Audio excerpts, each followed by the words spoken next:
നാളികേരത്തിൻ്റെ നാടായ കേരളത്തിലെ നാളികേരത്തിന് എന്ത് സംഭവിക്കുന്നു? അതേപ്പറ്റി നമുക്കൊന്ന് സംസാരിക്കാം എന്ന് തോന്നുന്നു. നാളികേര വികസന board, coconut development board, government of ഇന്ത്യയുടെ ഒരു ബോർഡാണ് കേട്ടോ. മോശം ബോർഡൊന്നും അല്ല. സാധാരണ IAS അതിൻ്റെ തലപ്പത്ത് വരാറുള്ള ഒരു ബോർഡാണ്. ആ ബോർഡ് ഇപ്പോൾ എന്തെടുത്തുകൊണ്ടിരിക്കുന്നു എന്നെനിക്ക് മനസ്സിലാകുന്നില്ല. സാധാരണ രീതിയിൽ വളരെ നന്നായി കാര്യക്ഷമതയോടെ പ്രവർത്തിക്കുന്ന ഒരു ബോർഡാണത്. അതുമായിട്ട് ബന്ധപ്പെട്ട് ഒരുപാട് കാര്യങ്ങൾ ഞാൻ തന്നെ ചെയ്തിട്ടുണ്ട്.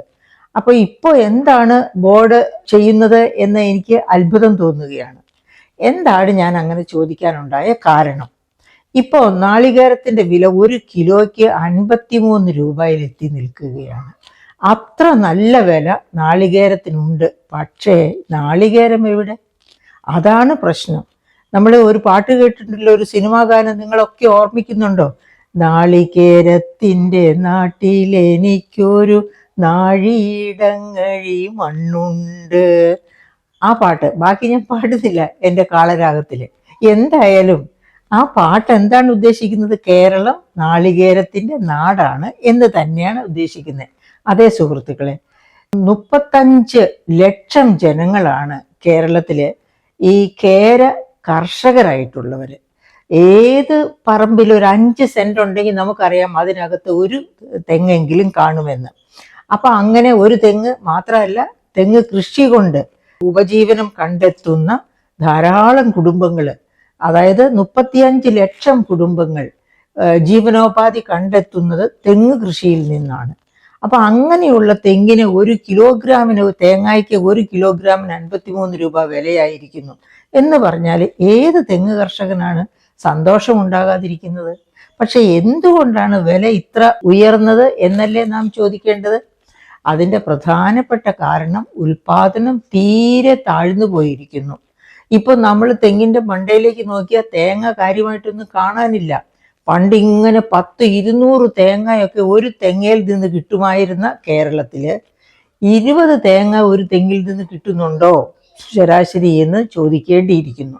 ഏക്കറേജ് ഇപ്പോഴും കേരളത്തിൽ തന്നെയാണ്. ഇന്ത്യയിൽ ഏറ്റവും കൂടുതൽ ഏക്കറേജിൽ തെങ്ങ് കൃഷി ചെയ്യുന്ന സംസ്ഥാനം കേരളം തന്നെയാണ്. പക്ഷേ ഏക്കറേജ് കേരളത്തിലാണെങ്കിലും ഉൽപാദനക്ഷമത ഏറ്റവും കുറഞ്ഞ സംസ്ഥാനങ്ങളിൽ ഒന്നായി കേരളം മാറിപ്പോയിരിക്കുന്നു. നമ്മുടെ അയൽ സംസ്ഥാനങ്ങളായ കർണാടകം, തമിഴ്നാട്, ആന്ധ്ര, ഇവിടെയൊക്കെ തെങ്ങ് ഇതിനേക്കാളൊക്കെ, ആന്ധ്രയാണ് കേരളത്തെക്കാൾ വളരെ കൂടുതൽ തേങ്ങ, ഒരു കേരവൃക്ഷത്തിൽ നിന്ന് കൂടുതൽ തേങ്ങ കിട്ടുന്ന സംസ്ഥാനമാണ് ആന്ധ്ര. തെക്കേ ഇന്ത്യയിൽ തന്നെ ഏറ്റവും കൂടുതൽ ഒരേക്കറിൽ നിന്ന് തേങ്ങ ഉൽപ്പാദിപ്പിക്കുന്ന സംസ്ഥാനമാണ് ആന്ധ്ര. അപ്പം അങ്ങനെ മറ്റ് സംസ്ഥാനങ്ങൾ, പക്ഷെ ഇപ്പോഴും ഏക്കറേജ് കേരളത്തിൽ തന്നെയാണ് കേട്ടോ.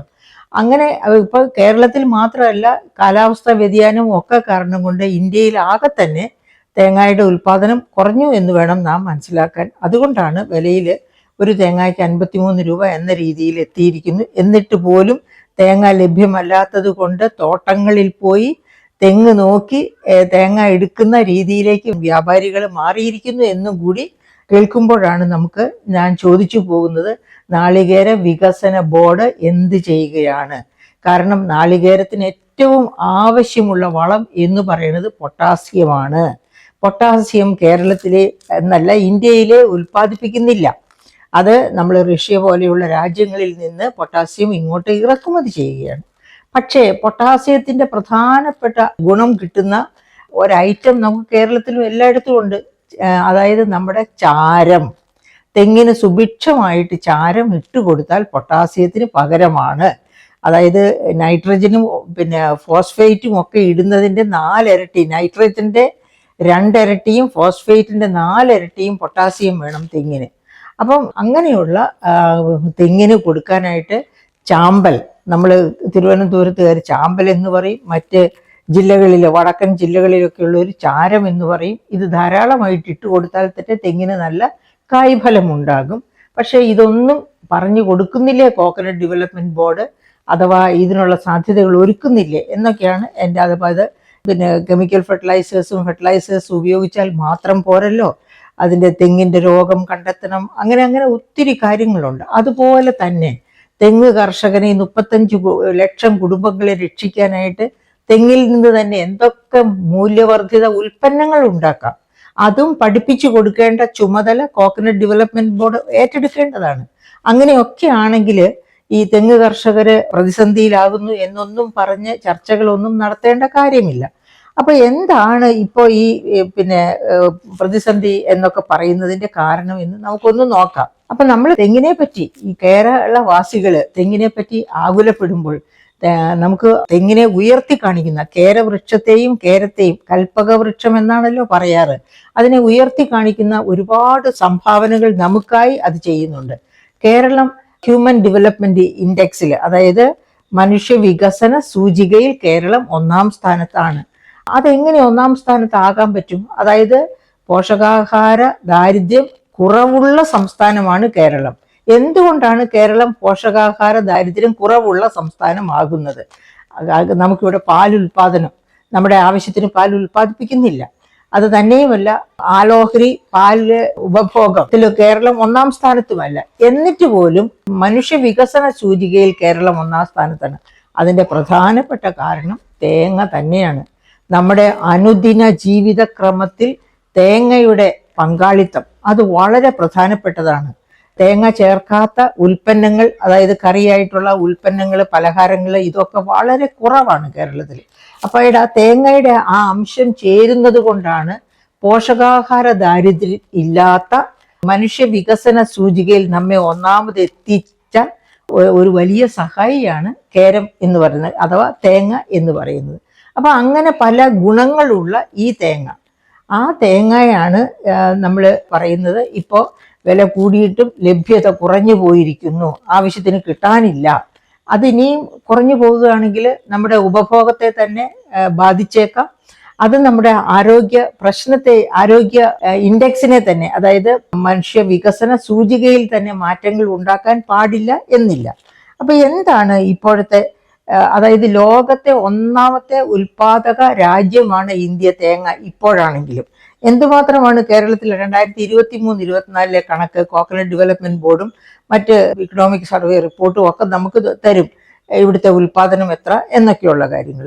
ഈ വർഷത്തെ ഉൽപാദനം എന്ന് പറയുന്നത്, അതായത് 2053 കോടി തേങ്ങയാണ് ഇന്ത്യയിലെ ഉൽപാദനം. ഇത് എന്ന് പറഞ്ഞാല് ആഗോള ഉൽപാദനത്തിന്റെ 30.3%.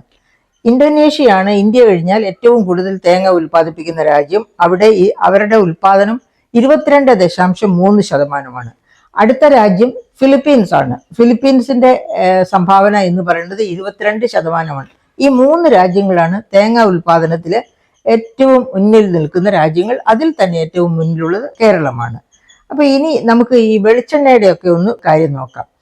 ഈ വെളിച്ചെണ്ണ കയറ്റുമതി ചെയ്യുന്ന കാര്യത്തിൽ ഇന്ത്യ വളരെ പിന്നിലാണ്. 2% മാത്രമാണ് ഇന്ത്യയിൽ നിന്നുള്ള കയറ്റുമതി. അതേ സമയത്ത് മറ്റു രാജ്യങ്ങളിൽ, ഉദാഹരണത്തിന് ഫിലിപ്പീൻസ്, ഉൽപാദനത്തിൽ ഫിലിപ്പീൻസ് 3-ാമതാണ്. പക്ഷേ വെളിച്ചെണ്ണ കയറ്റുമതിയിൽ ഫിലിപ്പീൻസ് 1-ാം സ്ഥാനത്താണ്. 52% ആഗോളതലത്തിൽ കയറ്റി അയക്കപ്പെടുന്ന വെളിച്ചെണ്ണയുടെ 52% ഫിലിപ്പീൻസിൽ നിന്നാണ് കയറ്റി അയക്കപ്പെടുന്നത്. അപ്പൊ എന്തുകൊണ്ടാണ് ഏറ്റവും കൂടുതൽ ഉൽപാദനം ഇന്ത്യയിലാണ്, പക്ഷെ കയറ്റി അയക്കൽ വളരെ 2% മാത്രം? അതെങ്ങനെ വന്നു? അത് ഇവിടെ നാളികേര വികസന ബോർഡുമായിട്ട്, കോക്കനട്ട് ഡെവലപ്മെന്റ് ബോർഡുമായിട്ട് ബന്ധപ്പെട്ടവരും അല്ലാത്ത വ്യാപാരി വ്യവസായികളും ഒക്കെ പറയുന്നത്, ഇന്ത്യയിൽ ഉൽപ്പാദിപ്പിക്കുന്ന നാളികേരം അധികവും ഇന്ത്യയിൽ തന്നെ മൂല്യവർദ്ധിത ഉൽപ്പന്നങ്ങളാക്കി മാറ്റുന്നു, ഇന്ത്യയിൽ തന്നെ ഉപഭോഗം നടത്തുന്നു.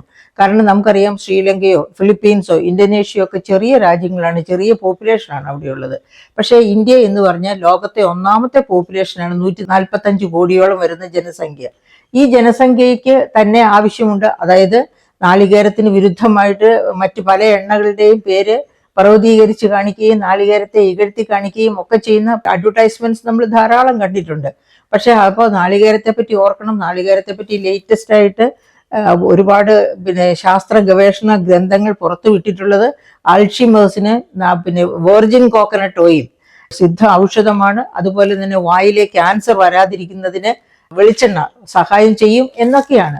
ഇത്തരം കാര്യങ്ങളൊക്കെ പറഞ്ഞ് നമ്മുടെ വ്യാപാരികൾക്ക്, അതായത് വെളിച്ചെണ്ണ വ്യാപാരികൾക്കും തെങ്ങ് കർഷകർക്കും ഒക്കെ അഡ്വർടൈസ്മെന്റ്സ് നടത്താവുന്നതാണ്. അങ്ങനെയാകുമ്പോൾ വലിയ വിപണന സാധ്യത വർദ്ധിക്കുകയും ഒക്കെ ചെയ്യും. അപ്പം വാല്യൂ അഡീഷനും മറ്റതുപോലെയുള്ള, അതായത് ഡെസിക്കേറ്റഡ് കോക്കനട്ട് പൗഡർ ആക്കി വിദേശത്തേക്ക് കയറ്റി അയക്കുന്നുണ്ട്. അങ്ങനെയൊക്കെയാണ് കേരളത്തിൽ നിന്ന് അല്ലെങ്കിൽ ഇന്ത്യയിൽ നിന്ന് തന്നെ തേങ്ങ പല വിധത്തിലും കയറ്റി അയക്കപ്പെടുന്നത്.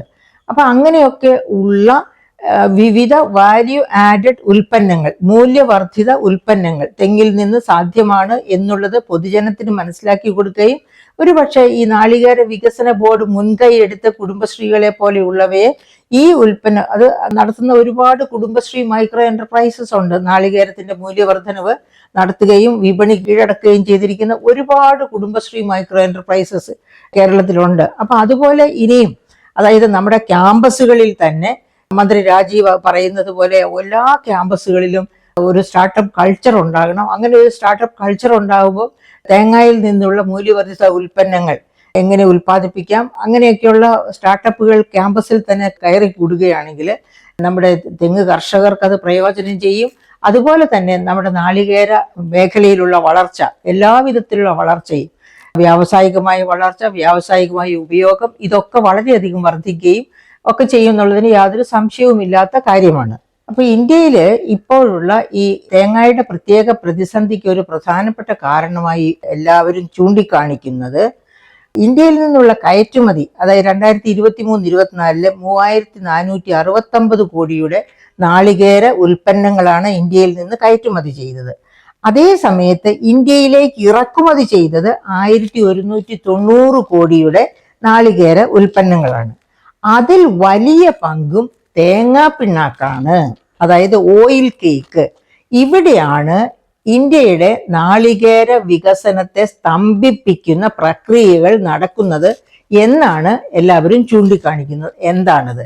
ഈ തേങ്ങാ പിണ്ണാക്ക് എന്ന് പറഞ്ഞ് ഫിലിപ്പീൻസ്, ഇന്തോനേഷ്യ തുടങ്ങിയ രാജ്യങ്ങളിൽ നിന്നൊക്കെ ഇങ്ങോട്ട് ഇറക്കുമതി ചെയ്യുന്നതിൽ 10 മുതൽ 15% വരെ വെളിച്ചെണ്ണയുടെ സാന്നിധ്യമുണ്ട്. അങ്ങനെ ഇറക്കുമതി ചെയ്യുന്ന വെളിച്ചെണ്ണയിൽ മറ്റ് പദാർത്ഥങ്ങൾ കൂടി ചേർത്ത്, മറ്റു പല ലായനികൾ കൂടി ചേർത്ത് നമ്മുടെ ഇവിടെ ഉൽപ്പാദിപ്പിക്കുന്ന വെളിച്ചെണ്ണയുടെ, അതായത് വെളിച്ചെണ്ണയിൽ കലർത്തി അതിൻ്റെ എന്താ പറയുക, ക്വാണ്ടിറ്റി, അളവ് വർദ്ധിപ്പിക്കാൻ, അങ്ങനെ വ്യാപാരികൾക്ക് കൂടുതൽ ക്വാണ്ടിറ്റി ഉൽപ്പാദിപ്പിച്ച് കൂടുതൽ ക്വാണ്ടിറ്റി വിപണനം ചെയ്ത് ലാഭം കൊയ്യാനുള്ള അവസരം ഒരുക്കുക. അതാണ് ഈ തേങ്ങാ പിണ്ണാക്കിന്റെ ഇറക്കുമതി കൊണ്ട്, ഞാൻ പറഞ്ഞല്ലോ 1190 കോടിയുടെ ഇറക്കുമതിയാണ്. അതിൽ തന്നെ വലിയ പങ്കും തേങ്ങാ പിണ്ണാക്കാണ് ഇറക്കുമതി ചെയ്യുന്നത്. അതായത് 2023-24 മാത്രം കണക്കനുസരിച്ചാൽ തന്നെ ഒരു 1.41 ലാക്ക് ടൺ, അതായത് 1,41,000 ടൺ തേങ്ങാ പിണ്ണാക്ക്, അതായത് ഓയിൽ കേക്കാണ് ഇന്ത്യയിലേക്ക് ഇറക്കുമതി ചെയ്തത്. അത് മുഴുവനും അതിൽ നിന്നെടുക്കുന്ന വെളിച്ചെണ്ണ 10 മുതൽ 15% വരെ വെളിച്ചെണ്ണയുണ്ട്. പക്ഷെ അത് വെളിച്ചെണ്ണയായിട്ടല്ല ഉപയോഗിക്കുന്നത്. അത് നമ്മുടെ ഇവിടെ നിന്നുണ്ടാക്കുന്ന ശുദ്ധമായ വെളിച്ചെണ്ണയിൽ മറ്റു പല ലായനികളും ചേർത്ത് മായം ചേർക്കലാണ് നടത്തുന്നത്. നമ്മൾക്ക് ഓർമ്മയുണ്ടാകും, ഈ കഴിഞ്ഞ ഓണത്തോടനുബന്ധിച്ച് ഏതോ ഒരു ആദിവാസി വിഭാഗത്തിന്റെ ഇടയിൽ ഗവൺമെന്റ് ഫ്രീ ആയിട്ട് കൊടുത്ത വെളിച്ചെണ്ണ പാക്കറ്റ് ഒക്കെ വലിയ തോതിൽ അത്, എന്നിട്ട് അവർക്ക് വലിയ രോഗം ബാധിച്ചു. അങ്ങനെയാണ് അത് പുറത്തു വരുന്നത്. മായം കലർന്ന വെളിച്ചെണ്ണയായിരുന്നു കൊടുത്തത് എന്ന് പുറത്തു വരുന്നത് അങ്ങനെയാണ്. അപ്പൊ ഇങ്ങനെ മായം കലർന്ന വെളിച്ചെണ്ണ അത് നമ്മുടെ ശുദ്ധമായ വെളിച്ചെണ്ണയ്ക്ക് വലിയ ത്രെട്ടാണ് എന്നും കൂടി നമ്മൾ ഓർക്കണം. അങ്ങനെ വരുമ്പോൾ തന്നെ നമ്മുടെ വെളിച്ചെണ്ണയെ പറ്റി ഈ മറ്റു കമ്പനികൾ, പരസ്യ കമ്പനികൾ വെളിച്ചെണ്ണയെ മോശമാക്കിക്കൊണ്ട് പറയുന്ന കാര്യങ്ങൾ സത്യമാണെന്ന് മറ്റുള്ളവർ വിശ്വസിക്കും. അപ്പൊ അവിടെയൊക്കെയാണ് ഈ ഭക്ഷ്യസുരക്ഷാ വകുപ്പ് എന്ത് ചെയ്യുന്നു, കോക്കനട്ട് ഡെവലപ്മെന്റ് ബോർഡ് എന്ത് ചെയ്യുന്നു എന്നൊക്കെ നാം ചോദിച്ചു പോകുന്നത്. കാരണം ഇത്തരം സ്ഥാപനങ്ങളൊക്കെ തന്നെ മനുഷ്യരുടെ ആരോഗ്യത്തിന് പ്രാധാന്യം കൊടുക്കുന്നു. അതുപോലെ തന്നെ ഇന്ത്യയിലെ ഉൽപ്പന്നം, ആ ഉൽപ്പന്നത്തിന്റെ ഗുണനിലവാരം ഉറപ്പുവരുത്തുക, അങ്ങനെ മനുഷ്യന്റെ ആരോഗ്യത്തിന് സുരക്ഷ നൽകി, ഇതൊക്കെ ഈ ഇൻസ്റ്റിറ്റ്യൂട്ട്സിന്റെ ഒക്കെ അത്യാവശ്യ ശ്രദ്ധ നേടിയെടുക്കേണ്ട കാര്യങ്ങൾ. അഥവാ അവയൊക്കെ നിലകൊള്ളുന്നത് തന്നെ ഇത്തരം കാര്യങ്ങൾക്ക് വേണ്ടിയാണ്. അപ്പൊ ഇവയൊക്കെ ഉണ്ടായിട്ടും എന്തുകൊണ്ടാണ് ഇത്ര വ്യാപ്തമായ തോതില് നമ്മുടെ വെളിച്ചെണ്ണയിൽ മായം കലരുന്നത്, അതിനുള്ള സാധ്യതകൾ ഒരുങ്ങുന്നത്? അപ്പോൾ ഇപ്പോൾ മനസ്സിലാക്കുന്നതനുസരിച്ച് ഈ പറയപ്പെട്ട തേങ്ങാ പിണ്ണാക്ക് ഇറക്കുമതി ചെയ്യുന്നതിന് ഇറക്കുമതി ചുങ്കമുണ്ട്. അത് പക്ഷെ 15% മാത്രമാണ്. അതേ സമയത്ത് വെളിച്ചെണ്ണ ഇറക്കുമതി ചെയ്യുന്നതിന് 35% ചുങ്കമുണ്ട്. അപ്പൊ വെളിച്ചെണ്ണയുടെ ഇറക്കുമതി കുറയും, പക്ഷെ തേങ്ങാ പിണ്ണാക്കിന്റെ ഇറക്കുമതി കൂടും. കാരണം അതിവിടെ കൊണ്ടുവരുന്നത് തന്നെ ദുരുദ്ദേശത്തോടെയാണ്. അതിവിടെ കൊണ്ടുവരുന്നത് തന്നെ വെളിച്ചെണ്ണയിൽ മായം ചേർത്ത് വലിയ തോതിൽ അളവ് വർദ്ധിപ്പിച്ച് വിൽക്കുക എന്നതാണ്. അപ്പം ഇപ്പൊ ഗവൺമെന്റ് ഇതാ ബജറ്റ്, സംസ്ഥാന ബജറ്റും കേന്ദ്ര ബജറ്റും വരാൻ പോവുകയാണ്. കേന്ദ്രവും സംസ്ഥാനവും ഈ കാര്യത്തിൽ വളരെ ശക്തമായ നിലപാടെടുക്കണം. അതിന് കർഷക കോക്കനട്ട് ഡെവലപ്മെന്റ് ബോർഡിന്റെ ശ്രദ്ധ തീർച്ചയായിട്ടും ഉണ്ടാകണം. അതോടൊപ്പം തന്നെ മായം കലർന്ന വെളിച്ചെണ്ണ പിടിച്ചെടുക്കുന്നതിൽ നമ്മുടെ ഭക്ഷ്യസുരക്ഷാ വകുപ്പും ശക്തമായ നടപടികളുമായിട്ട് മുന്നേറണം. അതുപോലെ ഫസൈ, അതായത് ഇന്ത്യൻ ഫുഡ് സ്റ്റാൻഡേർഡ്സ് ഡിറ്റർമൈൻ ചെയ്യുന്ന ഏജൻസിയും ഈ കാര്യത്തിൽ ശ്രദ്ധ ഊന്നേണ്ടതാണ്. അപ്പം അങ്ങനെ ശ്രദ്ധ ഊന്നുക മാത്രമല്ല, ബഹുമാനപ്പെട്ട ധനമന്ത്രിയുടെ അടുത്ത് ശക്തമായ സമ്മർദ്ദം ചെലുത്തി ഈ തേങ്ങാ പിണ്ണാക്ക് അഥവാ ഓയിൽ കേക്ക് ഇങ്ങോട്ട് ഇറക്കുമതി ചെയ്യുന്നതിന് ഇപ്പൊ ഇത് നിലവിലുള്ള 15% ചുങ്കം എന്ന് പറയുന്നത് 35-45% വർദ്ധിപ്പിക്കുക. അങ്ങനെ അതിലെ ചുങ്കം വർദ്ധിപ്പിക്കുമ്പോൾ തീർച്ചയായും അത്രയും വലിയ തോതിൽ ചുങ്കം കൊടുത്ത് കൊണ്ടുവന്ന് മായം ചേർക്കുന്നതിൽ വലിയ ലാഭം ഉണ്ടാവുകയില്ല. എന്ന് വരുമ്പോൾ ആ മായം കലർത്തലും ഇറക്കുമതിയും ഒരു വലിയ അളവ് വരെ നിയന്ത്രിക്കാൻ നമുക്ക് കഴിയും. അങ്ങനെ വരുമ്പോഴേക്കും നമ്മുടെ ശുദ്ധമായ വെളിച്ചെണ്ണയുടെ വിപണനം കൂടുതൽ എളുപ്പമാകും. അപ്പോൾ തന്നെ നമുക്ക് കർഷകർ അർഹിക്കുന്ന തരത്തിൽ വില വർദ്ധിക്കും. അത് മാത്രവുമല്ല, നല്ല ക്വാളിറ്റിയുള്ള വെളിച്ചെണ്ണ, ആരോഗ്യദായകമായ വെളിച്ചെണ്ണ നമുക്ക് ലഭ്യമാകുന്ന ഒരവസരം സംജാതമാവുകയും ചെയ്യും. പിന്നെ ഈ തെങ്ങിന്റെ വേറൊരു വളരെ പ്രധാനപ്പെട്ട കാര്യം, അത് നമുക്ക് പറയാതിരിക്കാൻ പാടില്ലാത്തതാണ്. അതായത് ഉത്തേജിത കരി, അതായത് ചിരട്ടക്കരിയാണ് ഒരു പക്ഷേ കേരളത്തിൽ നിന്ന് തെങ്ങുമായി ബന്ധപ്പെട്ട ഏറ്റവും കൂടുതൽ എക്സ്പോർട്ട് സാധ്യതയുള്ള ഒന്നാണ് ഈ ഉത്തേജിത കരി അഥവാ ചിരട്ടക്കരി എന്ന് പറയുന്നത്. അപ്പൊ ഈ ചിരട്ടക്കരിയുടെ കയറ്റുമതി വഴിയായിട്ട് തന്നെ ഈ 2001, അതായത് നമ്മൾ ആകെ തെങ്ങുമായി ബന്ധപ്പെട്ട് കയറ്റുമതി വഴി ലഭിച്ചത് ഈ കഴിഞ്ഞ 23-24 ലഭിച്ച ഫോറിൻ എക്സ്ചേഞ്ച് എന്ന് പറയുന്നത് 3469 കോടി വർത്താണ്. അതിൽ തന്നെ 2180 കോടിയുടെയും ചിരട്ടക്കരിയുടെ കയറ്റുമതിയിൽ നിന്നാണ് നമുക്ക് ലഭിച്ചത്. അപ്പം ചിരട്ടക്കരി തന്നെ വളരെ പ്രധാനപ്പെട്ട ഒരു കയറ്റുമതി ഉൽപ്പന്നമാണ് എന്ന് മറക്കരുത്. അങ്ങനെ വരുമ്പോഴേക്കും അതായത് ഈ ഡെസിക്കേറ്റഡ് കോക്കനട്ട് പൗഡറായിട്ട്, അതുപോലെ മറ്റു പല തര വെളിച്ചെണ്ണയായിട്ട്, വെർജിൻ കോക്കനട്ട് ഓയിലായിട്ട് ഒക്കെ കയറ്റുമതി ചെയ്തത് ആകെപ്പാടെ 1289 കോടിയുടേത് മാത്രമാണ്. അപ്പം നമുക്ക് എന്താണ് ചെയ്യാൻ പറ്റുക? ചിരട്ടക്കരിയുടെ തന്നെ വിപണനം ഊർജിതപ്പെടുത്താൻ കഴിയും. അതായത് തെങ്ങിന്റെ ഉൽപാദനക്ഷമത കൂട്ടണം. ഇപ്പോൾ ഉള്ളതിനേക്കാൾ പണ്ടുണ്ടായിരുന്നത് പോലെ ഉൽപാദനക്ഷമത കൂട്ടുകയാണെങ്കിൽ കർഷകർക്ക് വരുമാനവുമാകും. അതുപോലെ തന്നെ നമുക്ക് ഉത്തേജിത കരി കയറ്റുമതി ചെയ്യാം. അതോടൊപ്പം തന്നെ മറ്റ് ഉൽപ്പന്നങ്ങൾ, നിരവധി ഉൽപ്പന്നങ്ങൾ. ഈ ഉൽപ്പന്നങ്ങളുടെ കാര്യം പറയുമ്പോഴാണ് ഞാൻ ഓർക്കുന്നത്, സുഭിക്ഷ എന്ന ഒരു കുടുംബശ്രീ മൈക്രോ എന്റർപ്രൈസസിനെ പറ്റി ഞാൻ നേരത്തെയും എൻ്റെ സുഹൃത്തുക്കളോട് വീഡിയോ വഴി പറഞ്ഞിട്ടുണ്ട്. അത് പേരാമ്പ്രയുള്ള ഒരു 7000 കുടുംബശ്രീകൾ ചേർന്ന ഒരു കുടുംബശ്രീ മൈക്രോ എന്റർപ്രൈസ് ആണ്. അവര് 41 ഉൽപ്പന്നങ്ങളാണ് തെങ്ങിൽ നിന്ന് തന്നെ ഉൽപ്പാദിപ്പിക്കുന്നത്. അതിലെ ഏറ്റവും ശ്രേഷ്ഠമായ ഉൽപ്പന്നം വെർജിൻ കോക്കനട്ട് ഓയിലാണ്. അതിനുശേഷം പിന്നെ അങ്ങ് പോകുന്നു ഉൽപ്പന്നങ്ങളുടെ എണ്ണം. അപ്പൊ ഈ 41 ഉൽപ്പന്നങ്ങൾ ഇതുപോലെ കേരളത്തിലെ മുഴുവൻ തെങ്ങിൽ നിന്ന് ഉൽപ്പന്നങ്ങൾ ഉൽപ്പാദിപ്പിക്കാൻ പറ്റുകയാണെങ്കിൽ കേരളത്തിൽ നിന്ന് ഈ പ്രീ ഡിഗ്രി കഴിയുമ്പോഴേ അങ്ങ് പഠനം അന്വേഷിച്ച്, അതായത് ഡൊമസ്റ്റിക് കെയർ ഇക്കോണമിയിൽ ജോലി ചെയ്യാൻ വേണ്ടി വിദേശ രാജ്യങ്ങളിലേക്ക് പോകുന്ന കുട്ടികളെ ഇവിടെ പിടിച്ചു നിർത്താൻ നമ്മുടെ തെങ്ങിന് തന്നെ കഴിയും. അതിനൊക്കെയാണല്ലോ അതിന് കൽപ്പക വൃക്ഷം എന്ന പേര് വന്നിട്ടുള്ളത്. അപ്പൊ അങ്ങനെയുള്ള ആ തെങ്ങിനെ നമ്മൾ വേണ്ട രീതിയിൽ പരിഗണിക്കണം.